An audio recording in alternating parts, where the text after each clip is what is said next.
As we approach the mid to late portion of June, there is a potential that this Central American gyre could produce our next tropical storm. Take a look at the current water vapor imagery. We have multiple tropical waves moving through just south of the main development region, and one of these tropical waves could potentially develop into our next tropical cyclone. We have one tropical disturbance located right over the southern Caribbean that's bringing a heavy amount of rain over Jamaica and Cuba right now, and that's expected to continue over the next several days. Like I pointed out in my previous video, expect potentially up to 7 inches of rain in localized areas along the Caribbean islands, so we need to watch out for that. We have another tropical wave that's located over Venezuela at this time. This isn't expected to be an imminent threat in terms of developing into a tropical cyclone, at least in the near future. It's expected to move northward along with this tropical wave right here, along with the strong southwesterly flow we're seeing in the lower levels of the atmosphere. And we have another tropical wave that's bringing a light amount of thunderstorm activity. Now, this could potentially bring more moisture to South America. However, this tropical wave could potentially become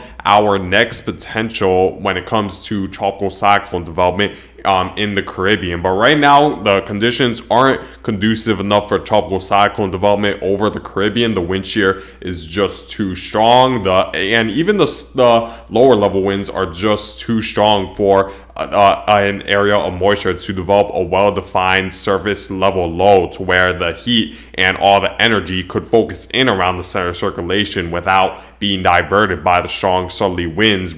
We just aren't seeing that right over the Caribbean right now, and there's just too much dry air over the main development region, and the convection is just too far south for any development to occur at least in the near future for much of the Atlantic. However, we do have the small potential of a tropical cyclone developing just off the coast of Europe.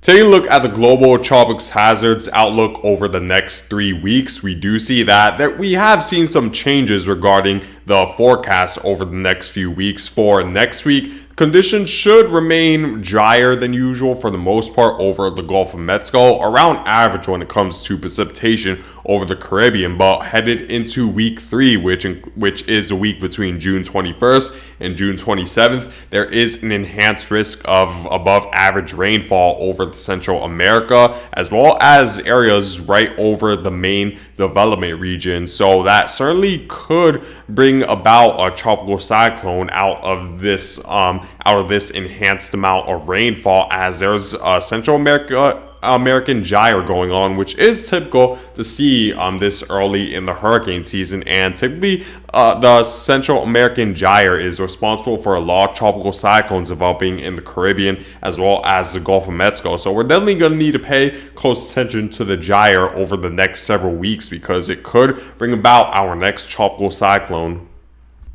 However, in terms of the 7-day graphical tropical weather outlook, at least for the Caribbean as well as pretty much the majority of the Atlantic, there isn't any imminent threat when it comes to tropical cyclone development outside of this disturbance we see just off the coast of Spain, but it only has a 10% chance of developing. It's over sea surface temperatures that are below the 80-degree threshold, which is necessary for most tropical entities to develop into a tropical cyclone, and the water is just too cold for this to have a high probability of developing, and it's suddenly going to need some instability to really strengthen the winds to the point where it could maybe be considered a tropical cyclone, or at least a subtropical cyclone. If this were to develop into a tropical storm, it would be considered subtropical, because it would definitely need instability to enhance the wind speed around the center of circulation. But it's unlikely to happen. The wind shear this far up north is quite strong, and it's unlikely that this storm is going to be able to produce enough heat around the center of circulation and enough independent convection for this to be considered at all a tropical entity. So even if this does, like I said in my previous video, even if this does create the winds that are strong enough to be considered a tropical storm, it might not necessarily develop in a way that is tropical. So this won't necessarily be categorized as a tropical storm and just be categorized as a strong mid-latitude cyclone. But whether this does develop into a tropical storm or not, make sure throughout portions of Europe to watch out for heavy rainfall and gusty winds associated with this low pressure system. Take a look at the GFS's model's forecast when it comes to relative humidity in the mid-levels of the atmosphere. We do see that there's plenty of moisture located in the southern Caribbean, but like I said, the wind shear is just too strong over this region for any sort of organization of a low pressure system to develop. And moving forward with the forecast, we do see that this moisture will eventually move well further northward towards Jamaica and Cuba, where we do see that we're going to see a continuous plume of moisture associated with this strong southwesterly flow in the lower levels of the atmosphere as a result of a pressure gradient we're seeing between this Bermuda Ridge, as well as a strong mid-latitude cyclone that's located over the northeast United States, and that's going to bring a plume of moisture straight over Jamaica and eastern Cuba for a heavy amount of rainfall to occur. So make sure to watch out for a high probability of widespread flooding in and around those islands. And moving forward, we do see that eventually the dry air will move into portions of the Caribbean islands, and we do see a high amount of dry air right over the Gulf of Mexico, as well as portions of Central America. But we still see this plume of moisture move over South America, as well as the southern portion of Central America, and this could potentially lead to our next potential for a tropical cyclone in the Atlantic. There is already the potential of a tropical cyclone developing in the Pacific, where the conditions will be a little bit more conducive enough, and this area of moisture will be over water for long enough to develop at least a well-defined enough low pressure system for the potential of a tropical cyclone to exist. However, with this moisture over the Atlantic, for the most part, it's going to stay over South America and Central America and continue to move westward, which of course will prevent it from having a high possibility of tropical cyclone development for us having a high possibility of tropical cyclone development in the near future, because the moisture is just going to be over land for too long for this storm to be able to develop a well-defined center of circulation and to really get enough heat energy associated with the warm sea surface temperatures of the Caribbean to really bring that pressure down along the surface for a tropical cyclone to have the potential of developing in the near future. So I wouldn't expect anything, at least going into even next week. However, going into the more long-term future, approaching the mid-June timeframe, potentially 2 weeks from now, we could potentially see that possibility of a tropical cyclone, because we do see that right around the June 15th to June 16th timeframe, we're going to see a plume of moisture move into the southern Caribbean, and it's going to be well over the warm Caribbean waters for this to have the potential to develop enough convection for the pressure to lower along the surface and the winds to increase to potentially tropical storm status. And we do see that the GFS model expects that to occur right around 2 weekends from now, where we do see the pressure drop quite a bit and we see quite a strong storm actually move into the Gulf of Mexico. But take this with a huge grain of salt, because there's still plenty of days to really iron out the forecast. This is a very, very long-term forecast. This easily may not come for fruition. However, it becomes interesting when we take a look at the European model, because while the European model isn't necessarily stating that this plume of moisture will develop into a tropical storm as we approach the June 16th timeframe, the European model does forecast that at least a pretty sizable amount of moisture will move into the Caribbean right around the same time period. The GFS model expects this plume of moisture to move into the Caribbean, and the European model in fact does develop a low pressure system right around the same time period in the southern Caribbean. So that definitely does raise a certainty just a little bit that there might be an imminent threat of tropical cyclone development by late next week. I'll keep you guys updated over the next several days. Of course, there's still a lot of time to iron out the forecast. However, even if necessarily this plume moisture does not develop into a tropical storm,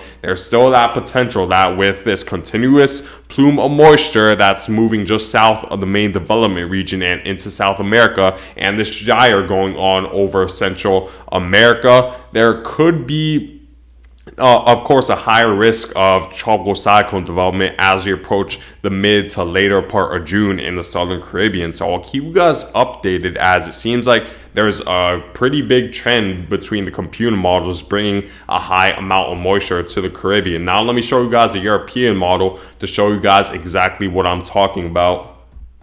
So here's the European model's forecast at around the same time period as GFS model. And if I were to move further back near present time, you see that for the most part, the European model does not expect a high amount of moisture to move into the Caribbean. We of course see this moisture move into Cuba and Jamaica in the near future, expect heavy rainfall, but not necessarily tropical storm development. And then it becomes relatively dry based on what the European model is forecasting, at least in the near future for the southern Caribbean. But we do see that at around the same time period, the GFS model wants to bring a plume of moisture to the Caribbean. We see the European model do the same, where we see a plume of moisture suddenly move northward in a very similar fashion as the GFS model, and we even see a low pressure system develop just north of Colombia. So this forecast suddenly could change. However, it's interesting that both of the two most reliable computer models are taking note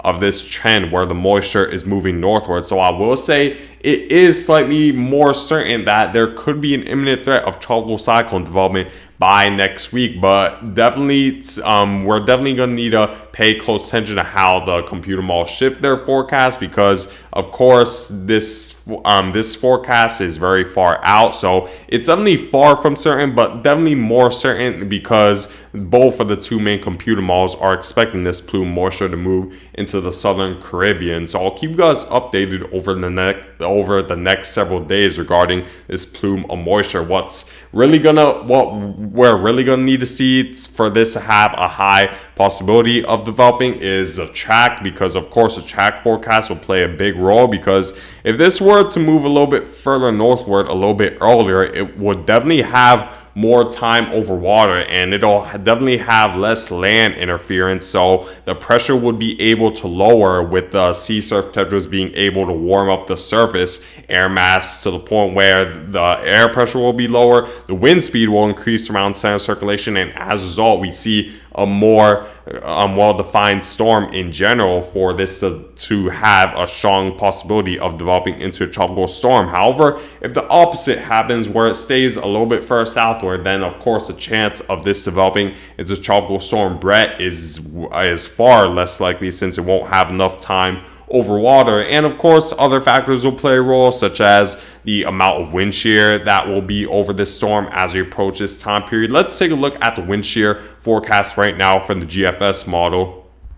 When it comes to the amount of wind shear that would be over this potential storm, we do see a strong amount of wind shear located just to the northwest as a result of an upper level low that the GFS model expects to move into the Gulf of Mexico right around the June 18th timeframe. So this is a strong amount of wind shear. However, it's in this small area where it's able to at least stay under an area where the wind shear isn't as strong. So it's still able to develop despite the strong wind shear that's surrounding it. And in fact, the strong upper level winds could in fact enhance the development, because it creates because it diverts the air molecules aloft a lot quicker for a lot more air to rise when there isn't a lot of air in the upper levels. Because when the upper level winds are stronger, around when pretty much the anticyclone of this storm along the upper levels of the atmosphere is stronger, to where we're seeing a stronger outflow with this storm, then that means that there's less air molecules in the upper levels, and that means more air is able to rise, which lowers the pressure along the surface and enhances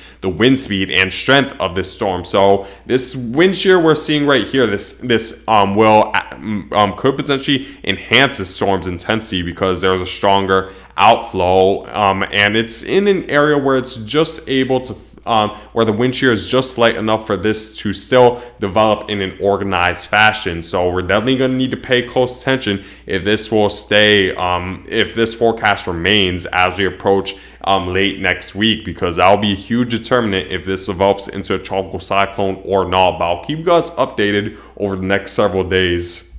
Taking a look at the GFS's models ensemble member forecasts over the next several days, we do see that, well, in the more long-term future, over the next 300 hours, we do see that some ensemble members do develop a tropical storm just off the Central American coast. So this is definitely something we're going to need to pay close attention to. We do have some tropical waves moving through just south of the main development region as well. However, it's too far south to for the Coriolis effect to have a major enough effect for this to develop enough rotation for this for these tropical waves to develop into a tropical cyclone. So it's unlikely to happen in the main development region. However, by late next week, there could be that possibility of tropical cyclone development just off the Central American coast.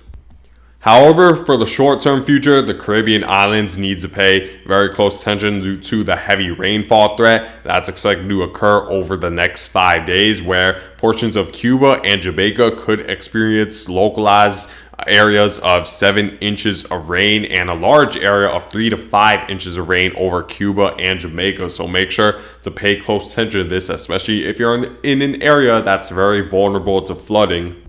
So to summarize, it's still highly uncertain that we'll see a tropical cyclone by late next week. It's still, the forecast is still very far out, and the computer models tend to have a more difficult time forecasting anything beyond that's beyond a week out. However, with both the GFS and the European model hinting at a tropical storm developing by late next week, does raise certainty just a little bit that maybe we could see something out of this tropical wave that's expected to move through the Southern Caribbean by next week. So I'll keep you guys updated over the next several days. But if a tropical storm were to develop, it'll develop in and around this general area where the Bermuda Ridge would steer it further northward, and it'll hug the Central American coast. So this is definitely something to at least be aware of along Central America over the next few weeks. But thank you guys for watching, and make sure to subscribe if you want to see more weather-related content.